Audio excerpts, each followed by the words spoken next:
What is up, everybody? Welcome into an all new episode of the Pack a Day podcast. I'm your host, Andy Herman. You can follow me on Twitter at Andy Herman NFL. You can find the podcast at Pack a Day Podcast. Thank you so much for being here. We are just over 48 hours away from Packers Eagles wildcard weekend. Should be a epic matchup. We've got a lot to talk about. In just a moment, we're going to be joined by Carmen Vitali. Really fun conversation with Carmen today. Make sure to stick around for that, I should say. Really quick shout out to our brand new Pack a Day podcast YouTube members, Wyatt Patrick and Bruce Fredrickson. Appreciate you guys a ton. Thank you so much for signing up. Also wanted to mention that Edgerrin Cooper did win defensive rookie of the month, which is a awesome honor for him. Certainly deserving. You know, he has been on an absolute tear since coming back from his injury. It's funny how this works sometimes. I do think sometimes when you get a moment to step back and just sort of kind of analyze everything and have those times where you maybe don't get to play even when you want to, I feel like sometimes you can gain this level of clarity, and it's almost like a way of having things slow down, where like when you're in the moment and you're going week to week and everything's flowing so fast as a rookie, like everything can just be so fast, so quick, coming at you at a million miles per hour. And I think sometimes you clearly don't want an injury for a player, but that little absence for Edgerrin Cooper in midseason, it almost felt like Cooper could catch his breath a little bit and sort of kind of integrate himself into this team. And like I said, just kind of have things slow down for him. And since he's come back, not to say that there haven't been mistakes. There very much have been. Matt reiterated that in his press conference when he was asked about it on Thursday. There's definitely mistakes that are still being made by Edgerrin Cooper, but at the same time, the playmaking ability, like the dude's a star. He's just a star. He can do things that other linebackers can't. And it is seemingly slowing down for him at a level that it was not prior to that injury. So again, I'm not happy that he got hurt. I wish he could have just played through that entire time, but I do think in a weird roundabout way, it almost served as a positive for him and just kind of allowing him to get his feet underneath him. And now he's really been tearing it up and playing at a high level. So super well deserved for Edgerrin Cooper as defensive rookie of the month. Also wanted to get to our injury report presented by Habish and Rotier. Check them out over at habish.com. Packers TJ Slayton returned to practice. That is a huge sign for him. They need him in this game. I don't know that I've said that about TJ Slayton ever. This is a game where TJ Slayton is going to be massively important because of his massive size, his physicality. They just don't have another TJ Slayton on this team. It is going to be paramount that he can go out there and play at a solid level against this very physical, very big Philadelphia Eagles offensive line. TJ Slayton can have a significant role in this game. I'm very, very happy that he was back practicing, even if it was limited on Thursday. That's a great sign. Meanwhile, the bigger news, Jordan Love, along with Malik Willis, were full participants in practice. It continues to seem like it's going to be good to go for Jordan Love, that he's going to be ready to play. Malik Willis will be ready to back him up. We'll see if there's any lingering issues, if he doesn't look right throwing the ball or anything like that, knock on wood. Hopefully that's not the case. We did get some videos from practice from the beat writers. He seemed to be throwing the ball well. Now, these were mostly like 5-10 yard passes, some swing passes, things like that, nothing down the field, but he looked like Jordan Love out there in the video that we were able to see. So that is a huge sign. Unfortunately, Zane Anderson is still in concussion protocol, and everything else for the Packers remain the same. It would seem at this point in time that Zane Anderson probably won't play due to the concussion protocol. We know Christian Watson's not going to play. Everyone else, as of now, seems to be trending in the right direction to play. Of course, on Friday, we will get that full injury breakdown. For the Eagles, Jalen Hurts participated in full. He was also upgraded. He is still in concussion protocol, but all indicators are that he's going to be cleared in time and ready to play for Sunday, which is what we expected all along. And it's in its right place, right? We should see Jalen Hurts versus Jordan Love. And that's what the playoffs are about. The best versus the best. May the best team win. I know there's always this thought of like, hey, maybe they could have a couple injuries here or there, like whatever you need to do to get past this week and continue to move on. But I think for the sake of the NFL, you always want guys to be healthy, see which team is best. I want to see Green Bay go into Philly with Jalen Hurts there and see them win that game. It would have a little bit more, I think, weight, and it would just be a better outcome for Green Bay if they can go in and actually do that. Again, I cannot tell you how excited I am for this game. Meanwhile, A.J. Brown did not practice after seemingly going out of practice on Wednesday with some trainers. by all accounts, by all reports, it sounds like this is maintenance for AJ Brown, and they are doing everything they can to get him as close to 100% for Packers Eagles. But it sounds like there is zero chance that AJ Brown will miss this game against Green Bay, and he continues to trend in the right direction, even though he did not practice on Thursday for the Eagles. That's it. Those are the big ones to kind of keep an eye on. It seems like Eagles are basically going to be all hands on deck. It seems like for Green Bay, St. Anderson remains the question mark, but the big stories there, Jalen Hurts, Jordan Love, seemingly good to go and should be there for Sunday, playing Sunday and making for this really, really fun, epic matchup between the Packers and the Eagles. And with that, let's get to our really fun conversation with Fox Sports' Carmen Vitali. It is that time once again. We are back with the great Carmen Vitali of Fox Sports. You can find her on Twitter at CarmyV. Carmen, it is playoff time. It is finally here. We've got a ton to discuss. Before we get there, how are you doing, my friend? Yeah, I'm good. Just send some thoughts to your West Coast friends and LA and people in LA. If you know them, it's really crazy here right now. We are getting out of the city for the next couple of days because the air quality is bad. So even though we're not in a fire evacuation zone, it's still pretty chaotic. So just check on your California friends. Yeah, for sure. Definitely do so. Obviously been monitoring that. The whole situation is awful and crazy. And just thinking of everyone out in that LA area, definitely thinking about you and your safety. Make sure to stay safe. And if obviously you need anything, definitely let us know. We're all thinking about you guys. Thank you, guys. You bet. All right. So obviously no easy way to transition from a devastating situation as that into Packers football, but we will do our best nonetheless. Obviously we had, from a Packers standpoint, a very disappointing game this past week. Bears finally get off the schneid and get a victory against the Green Bay Packers, stopping and snapping that 11-game losing streak. Thomas Brown gets his victory as head coach before whatever happens next in Chicago. I see he's interviewing for an offensive coordinator job in Seattle. Let me start by just asking you this. What did you take away from this game? Was it meaningful? Was it not meaningful? What did you see from kind of an outsider's perspective? I don't think it was necessarily meaningful for Green Bay, but it was meaningful for Chicago. And it was something that they needed as a team just to see that there was some salvageable culture there. That's the biggest thing that kind of keeps coming out of everything that players are saying. And what we've heard all season really is players want to be held accountable. They want something to believe in. They want something that resembles competency from their leadership. And that hasn't happened so far. So to get this win over an arch rival, at least from the Bears' eyes, and just kind of boost the morale for the guys that are under contract, will be there, or have been part of this rivalry for years at this point, it meant a whole lot to those players. I don't know that it's not going to save Thomas Brown's job.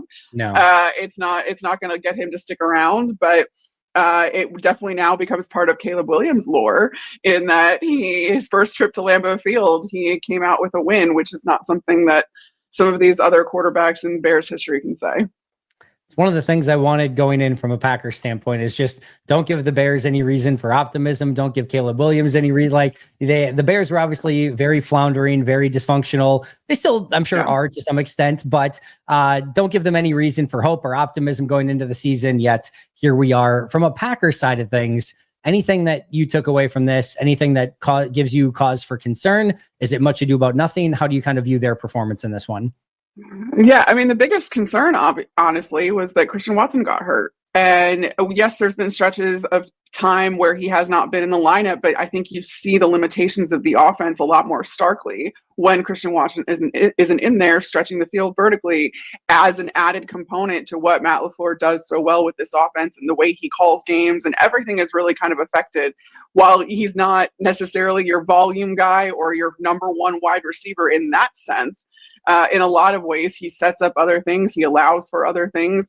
All of the wonderful things that Matt LaFleur does with the run scheme and the diversity he has back there in the offensive backfield, plus how he utilizes tight ends, that covers the backfield, the short, the intermediate area of the field. But really, to make this offense go, you need that deep threat. So who is going to step up and be that guy. And if it is a guy like Jaden Reed, who does have I believe, top 5 yards per reception average among qualified receivers that I looked up on PFF the other day, you're then taking him away, though, from all of the fun things that he does in the offensive backfield. So I don't think it's as cut and dry of a decision as to who fills that role.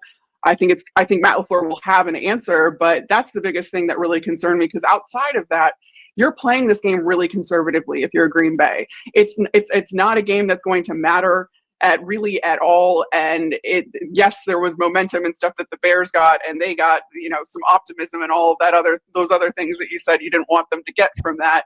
But at the end of the day, that has no bearing on the postseason. You're not going to face them again. So you were playing that game, I'm presuming, pretty conservatively, where you weren't going to push your players. You weren't going to have them overwork themselves in anticipation of having to play in the wild card round. Yeah, we'll just now see if Green Bay has the ability to flip that switch and go from sort of that lackadaisical effort against Chicago to needing their best effort of the year against a very, very good Philadelphia Eagles team. We'll talk about that in just a moment. I read these numbers earlier this week, but I'll bring them up once more. With Christian Watson off the field, yards per route run, they're 13th in the league, and explosive play rate per route, they're 19th in the league. With him on the field, they're first in both categories. Again, yards per route run and explosive play route. That's for their wide receiver core, I should say. That's a remarkable difference for one player, especially one player that has 29 catches. Like you said, he's not a volume guy. Like I talked about this earlier this week too, but like 29 catches and 2 touchdowns. Those are Josh Oliver numbers for the Minnesota Vikings. Now, obviously a difference in yardage by quite a bit, but like Josh Oliver had 28 catches and 3 touchdowns. Like, this is not a normal stat line that you'd be like, oh my goodness, this is a major loss for a team. But with Christian Watson, because of the gravity that he has, it very much is a major loss for this team. And then of course you've got the entire interesting sort of cloud-ish that hangs over Jordan Love and his elbow injury. I think everyone expects Jordan Love and Jalen Hurts to be able to play in this game. There is, again, just a little bit of a cloud over both of them, but just kind of thoughts too on Jordan's injury, and assuming he does play, which we're all expecting, how that could affect him and his rhythm in this game. Yeah, I mean, I think a lot of my concern with Jordan's injury was quelled when I saw that he was at practice, and he was practicing yesterday, and is, for all intents and purposes, should practice the rest of this week. He doesn't seem like he never talks like there's any question, even when there is, which we know. But I'm not super concerned about that from the standpoint of if he plays. Now, you talk about, all right, some of the struggles that the Packers had early were because Jordan Love wasn't 100% healthy, was in and out of the lineup. The team didn't really have a lot of chemistry and kind of just reps to fall back on because he was in and out of the lineup. But the good news is that he has been in the lineup for the last few weeks. The team does have chemistry. He does have rapport with his receivers. I really think that it is going to be okay. And it doesn't seem, there being a question mark under center for both of these teams in a playoff round is kind of wild. And you just kind of think that, all right, do they cancel each other out? I don't know, because both of these guys are going to play, provided that Jalen Hurts is in fact able to clear concussion protocol. But that it's still he's going to be going through the things of missing some time and having to get back through everything and all that kind of stuff. So does that kind of cancel each other out? I don't know the answer to that, but I really trust that Matt LaFleur is going to put Jordan Love in the best positions possible and not, try to make him do too much or too little or whatever it is.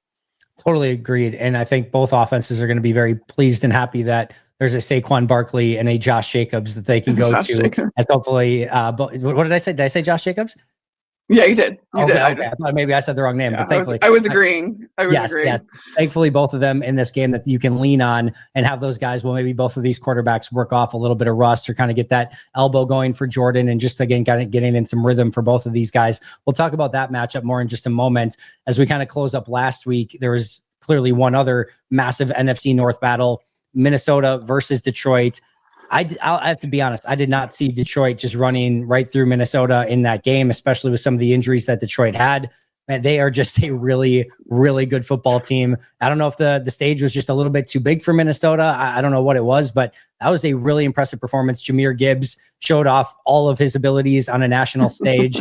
And despite all the injuries, Detroit showed they are easily one of the favorites still going into this playoffs.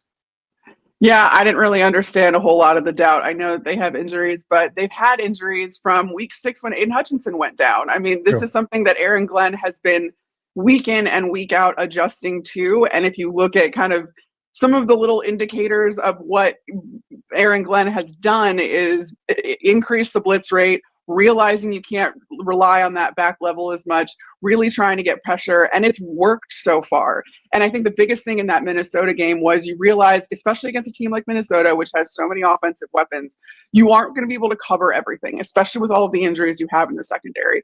So Aaron Glenn kind of sold out on, all right, we're going to make Sam Darnold uncomfortable. We're going to stop the run. We're going to force Sam Darnold to throw the ball and be uncomfortable while he does it. And that's exactly what they did. And it reverted Sam back to something that we saw years ago, which was he was completely uncomfortable in the pocket, was not standing up in the face of pressure. He was not seeing open guys. I think Kevin O'Connell took a lot of unnecessary flack after that game for saying that he didn't call a game as well as he should have. He called the right calls. There were plenty of guys that were open for multiple scores. Sam Darnold wasn't seeing them, and it was because the Detroit Lions were in his face, or if not in his face, they were kind of clouding up the certain levels of the defense with other guys, dropping guys he wasn't expecting, bringing pressure from places that he wasn't expecting it. It was just a tremendous, tremendous coaching job by Aaron Glenn. And then having and doing all of that, it really does put a lot of pressure on your guys on the back level, the ones that are there, because they're in man, they're on an island. And credit to Amik Robertson for being like, hey, I've been going up against Justin Jefferson since high school. I can do this. He's normally a nickel corner. He's now on the outside shadowing Justin Jefferson, and it worked. So there's just a tremendous amount of trust that Aaron Glenn has in his guys. There's a tremendous amount of trust that his guys have in him. It's a total testament to how good of a coaching staff this is, that week in and week out, despite all of these injuries, that they've gotten guys ready over and over again. And that makes them really, really scary. And I picked Detroit for this game. I figured that they would still end up as the 1 seed, and I'm sticking with my preseason pick of Detroit ending up in the Super Bowl. Yeah, they have all that momentum, and they are just screw momentum. They're just, it doesn't even matter. Like, they are just that team. They're that juggernaut. This is what I find crazy. The Vikings were 9th in total point differential on the season at plus 100. The Packers were 5th at plus 122. The Lions were that combined between Minnesota plus 100, Green Bay plus 122. Detroit was plus 222. The Vikings and Packers score differential combined is where Detroit was at, which is insane. Not to mention that Detroit had arguably one of the toughest divisions in the history of the NFL with themselves, Green Bay and Minnesota, as we just mentioned. Obviously, Chicago, not quite there. But like, it's remarkable what they were able to accomplish, and going 6-0 in that division, including 4-0 against the Packers and the Vikings. It's a remarkable job. And let me just say, if anyone from any NFL team that's looking for a head coach, not named the Chicago Bears, is listening, Brian Flores and Aaron Glenn and Ben Johnson, phenomenal candidates. All three of those should be at the top of your list. Let's get them out of the division, please, and going somewhere else. That would be very kind of the rest of the NFL. Well, too bad, because it looks like the Bears are interviewing all three of them. I know. But I have faith that the Bears can find a way to get to Mark Trestman this after interviewing 1,000 candidates in some capacity. That's the hope. I'll be honest, I do not have a whole lot of faith, just from what we've seen from the press conferences so far this week. I do not have a whole lot of faith that the Bears are going to do a good. What was that Ryan Poles interview, or like their press conference? What was that? There's so, like, this is what I'm talking about when I say, like, it's the sign of a larger dysfunction when I talk about how they fired Matt Eberflus and had him go out there, or when I look at these press conferences and Ryan Poles is saying one thing, and then Kevin Warren, who is out in a hallway inexplicably, not in the press room, he's saying another. And then you're asking direct questions. I mean, credit to the Chicago media for asking direct questions, being like, are you comfortable with your job here, Ryan? Or asking Kevin Warren, are you committed to Ryan Poles long term? And then for Kevin Warren to come out and say, well, a year is a lifetime, like a year is long term. I'm like, what? Why would you say something like that? That's just going to stoke the flames. It's again, neither of these guys, even George McCaskey, did not look prepared for the line of questioning that they were going to get. And as good and direct as the questions were, they weren't unprecedented. They weren't unpredictable questions. These were all questions that everybody wants answers to. Why were they not prepped? Why did they not have better answers? It comes off as the organization looking horrible, and stuff like that matters. It really, really does, because it's a sign of larger issues, like a larger scale of dysfunction. And that's just the tip of the iceberg.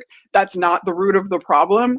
But make no mistake, it matters how your organization comes off. And it's why the Bears have the reputation they do around the league, even inside these buildings, of coaching candidates coming in with questions. I saw something about how Ben Johnson comes in with like an air of arrogance because he's interviewing you. He should be interviewing you. He absolutely is not. He's not pressed for a job. He's not fired. He can easily stay in Detroit in a really good situation, be one of the highest paid coordinators, and only have to deal with the X's and O's kind of things. He wants to make sure he's going to a good situation where he's being set up for success. That's totally on the table. So to hear all of that kind of stuff come out, that's what makes me not confident. I hope the Bears prove me wrong. I really, really do, because I'm pulling for them, their fans. They've just been trapped in this cycle of mediocrity for my entire life, for the most part. And I want them to get out of it. This organization, man. My friend who's a Bears fan, I forget the exact wording that he put it, but he said basically like, I have no faith in the fact that the Bears are going to be able to make the right hire, but I have faith in that by doing this enough, they'll fail into the right one. Law of averages. The law of averages will even out at some point, that they will fail into and or accidentally hire the right guy for probably the wrong reasons at some point along the way. So that was his rationale as to maybe this will be the time that they get one, not because they did something right, but just because, again, sort of like you said, law of averages. But yeah, that was a nightmare scenario. And again, if you are a Ben Johnson, to your point, Carmen, if you're Ben Johnson and you see all of this and there are other openings out there, man, I would have to really you're going to have to sell me on the fact that what I just saw is not the actual state of the organization, and that I am going to be put in that position to succeed, or screw that. Like, I'm not going there for 2 to 3 awkward seasons and then have to go out. It's like, yeah, no, thanks, but no thanks. I'll hold on a little bit longer if that's the case. Yeah, I think the Bears overestimate how much people want to be one of 32. And don't get me wrong, so many guys will jump at that chance. But if you're really looking for the top of the top, the cream of the crop, the guys that could really overhaul your organization, I'm not even saying that's necessarily Ben Johnson, because we've never seen him as a head coach. But if you really want these guys that are experienced and everything like that, you need to do your part. You need to meet them halfway. You need to show them that this is an organization that is going to support them, because they know better. They know what it's like to be put in a situation where they are set up to fail. And because of that, they're going to be extra cautious in coming to your organization, whether that ultimately shrinks your candidate pool, or, sways a guy to take another job or not take a job at all, or not take the job at all. That remains to be seen, but you can't argue that makes guys think twice, which can, in fact, affect the pool of candidates that you can really pull from for this position. Do you have a quick prediction on who will be the Bears' next coach? No, I don't. I've been 30 candidates, so there's more that keep coming out. I think they're up to 14 now, I think, as far as what's been reported. I've been in the camp that I really, really like Mike Vrabel, because of what he brings as a culture guy, and because he's a CEO head coach, and he's proven to be able to bring in good coordinator talent. If you recall, his first OC hire when he was head coach of the Tennessee Titans was, in fact, Matt LaFleur, who he then replaced with Arthur Smith, who were both head coaches in this league. Say what you want about Arthur Smith as a head coach. He's an excellent offensive coordinator. So clearly, even as a defensive guy, as a CEO head coach, Mike Vrabel has the Rolodex and the ability to evaluate coaching talent. And yes, if you lose them, that comes with the territory. But also, Mike Vrabel has shown that his Rolodex is deep. and he can bring in other guys that are still successful. So when you talk about an organization where, yes, Caleb Williams is the priority, developing him, doing all that kind of stuff, but the underlying priority, and the one that I would argue is even bigger, is the culture, because that affects everyone on this team. And that's what we've heard from players over and over again in these exit interviews, is that no one holds them accountable. They want to be coached hard. They don't want any gray area anymore. That's the kind of stuff that you really need to first and foremost correct. And you need a guy, I think, that's been there. So I think that Mike Vrabel is a guy that he overhauled the culture in Tennessee for a while. I know that he was let go, but we're seeing now more and more how dysfunctional Tennessee is as an organization after just getting rid of Rand Carthon, not giving guys enough of an opportunity, that, the other. So I think that now Vrabel's he's a big personality. He has a huge ego, rightfully so. Is that going to gel with the power structure in Chicago? Again, some of the other stuff that people need to consider when you're talking about the pool of candidates the Bears can draw from. Is Vrabel going to be okay with being under the general manager, who's under the team president, who's under ownership? That's a lot of levels till you get to the top. Can you get something done? I don't know. Is your personality going to clash with somebody along the way? That's probably a better possibility when you have 4 guys over you, or 3 guys, whatever it is. But he would be my favorite. And I love Ben Johnson. I think that he's an incredible offensive mind. What is going to happen when he's pulled in 10 different directions and cannot solely focus on the offense, on the diabolical schemes that he dreams up every week?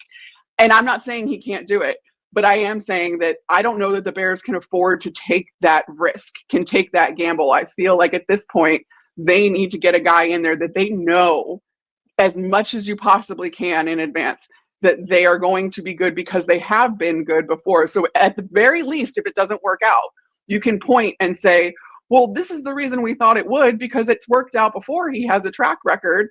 And why wouldn't we think that this, like, you could at least justify it in that way. You know what I mean? So I'm not saying that they shouldn't hire Ben Johnson, all of that kind of stuff. I think he will eventually be a great head coach when he gets there.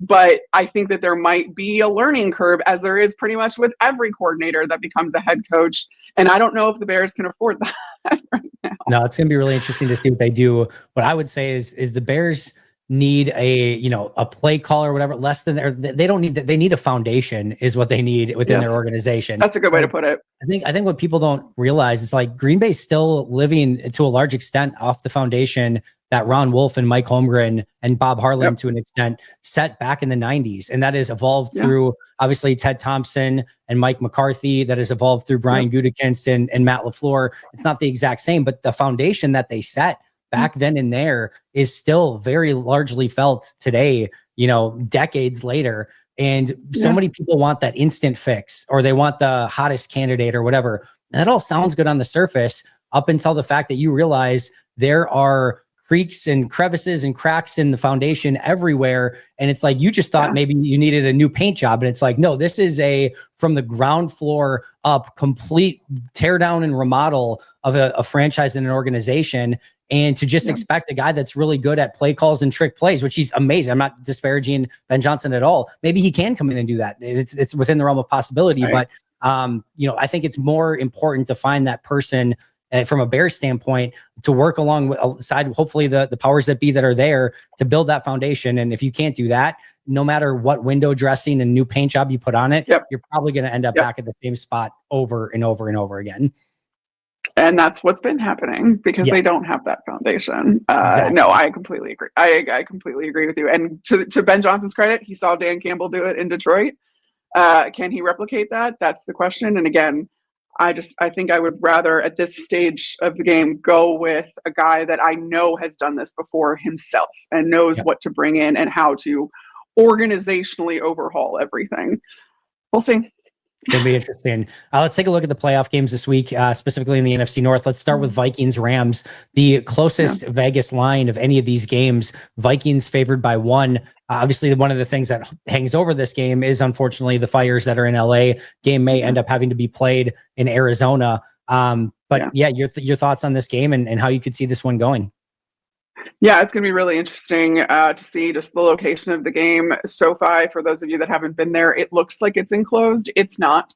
There is a however many foot gap between where the wall of the stadium ends and the roof begins. And it's kind of, to me, it's a design flaw because you wanted the benefits of being indoor, but you don't actually get them. So like when there's a lightning delay, there's a lightning delay at SoFi, right, even though you've got a roof over you. It doesn't make a whole lot of sense. But because of that, the air quality, all that other stuff that goes into this, it could be moved to the indoor stadium in Glendale where the Cardinals play. I'm supposed to go to the game if it's here in LA. We'll see how that all materializes. But for the game itself, I think a huge thing in that first matchup between these two teams, Brian Flores even admitted it, Puka Nacua surprised them. They did not know that Puka Nacua was going to play. And when he did, that kind of sent a lot of things into turmoil for this Brian Flores defense. For as good as it is, as complex as it is, it's volatile. I think that's the best way I can describe his defense. And when you have a surprise like that, while it's just one player, it changes the math on so many things on the field. So good news is they know Puka's going to play. They're not anticipating. They shouldn't have any surprises and should have, this week to prepare for that. At the same time, Sam Darnold's going to have to regroup, figure out how to, again, be okay in the face of pressure, because that's something that the Los Angeles Rams still do really well with some really young players. Can you catch them kind of over pursuing or making some mistakes or whatever that young players like to do, young enthusiastic players? But you have Jared Verse, you have Braden Fisk, you have Kobe Turner, all on that defensive line, and they're killing it for the Rams. So it's a huge reason why this Rams defense has been as good as it has been this year. It's the reason why they've had the chance. It's the reason that by the slightest of margins, they were able to win that division. So it's going to be a battle. I'm really excited to see how it ends up materializing, but there's a lot of uncertainty off the field, but at least on the field, these guys should know what to expect. Yeah, this is one that I think is going to be, again, one of the best matchups, closest games.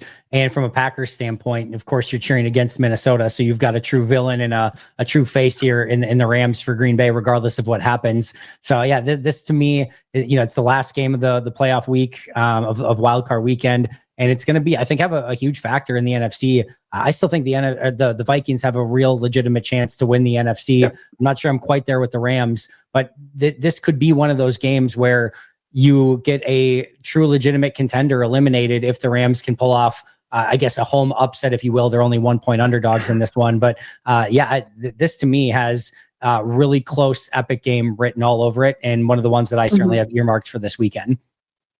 Yeah, for sure. And I think that I trust the Vikings more than I trust the Rams, famous last words.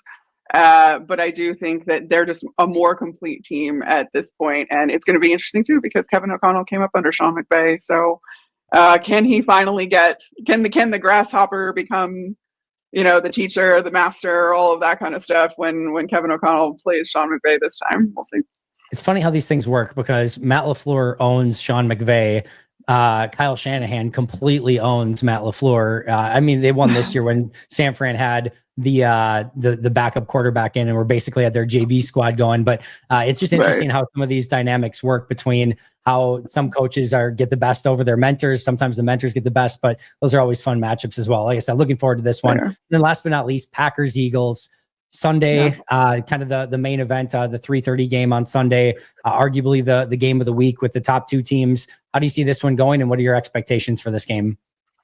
Yeah, I think this is going to be a really, really close one, interesting one. I think that people are nationally, at least, underestimating the Packers. So if Packers fans want to have a little bit of chip on their shoulder, please go ahead. I do think the teams match up really well, though, because when at first glance you look at this Packers defense, which is where I go when I'm looking at a guy that has a team that has not only Jalen Hurts and one of the best offensive lines, but Saquon Barkley, obviously. So how the Packers run defense will stack up against a guy like Saquon. And on the whole this season, Packers run defense has been average. It hasn't been anything overly special. However, over the last month, 6th in EPA per rush allowed, 3rd in average depth of tackle. These are all according to PFF metrics.